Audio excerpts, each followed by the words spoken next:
Essa é a terceira edição do Journal, tem uma conexão muito direta com alguns assuntos que a gente já vem acompanhando desde a primeira edição do Journal. Primavera Árabe, nós voltamos ao tema e ele se tornou um tema obrigatório porque os processos continuam em aberto, tem uma enorme discussão dos rumos da sociedade e da política no Egito.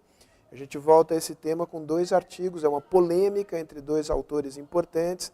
Um tem uma visão bastante negativa a respeito do processo, acha que o Egito vai terminar parecido com o Irã, né? E outro autor, que é um autor europeu, o primeiro é um americano, o segundo é um autor europeu que tem uma visão, digamos, mais otimista a respeito do processo. A gente volta também ao tema da China.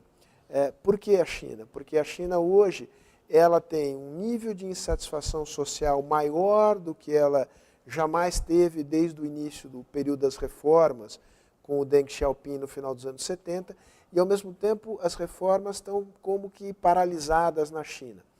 E acabou de haver uma mudança importante na liderança chinesa. Foram eleitos novos primeiro-ministro e presidente do país. Então a China hoje é um grande ponto de interrogação em relação ao qual será o encaminhamento que a nova liderança política dará a esses dois temas interrelacionados, que são agenda de reformas e insatisfação social. E o que vier a acontecer na China vai ter um enorme impacto sobre o mundo e especificamente sobre o Brasil. O número fecha com um artigo solitário sobre a Rússia. A Rússia também tem passado, assim como a China e assim como os países árabes, por processos políticos bastante intensos de contestação do poder estabelecido. No caso, o Putin, né, que voltou à presidência do país depois de ter ficado um tempo como primeiro-ministro e nomeado uma pessoa da sua estreita confiança para a presidência da República.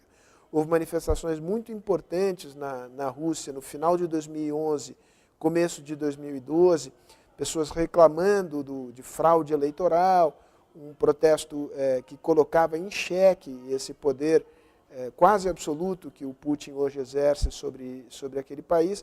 Esse movimento, de alguma maneira, ele refluiu, mas a questão política na Rússia ainda continua sendo uma questão muito importante, né? A capacidade que terá ou não terá o regime do Putin, que é um regime cada vez mais autoritário, cada vez mais personalista, de controlar as insatisfações que se acumulam na sociedade russa. Assim como na China, o que viesse passar na Rússia tem uma importância grande, porque embora a Rússia seja, digamos, uma potência mais envelhecida do que a China é de fato a grande potência emergente dos BRICS, a Rússia joga um papel muito importante no conjunto da Ásia, com efeito sobre a Europa também, é o principal provedor de energia da Europa, e como afeta a Europa, afeta a Ásia, afeta o mundo, e a gente tem interesse como brasileiros e como latino-americanos no que se passa naquele país.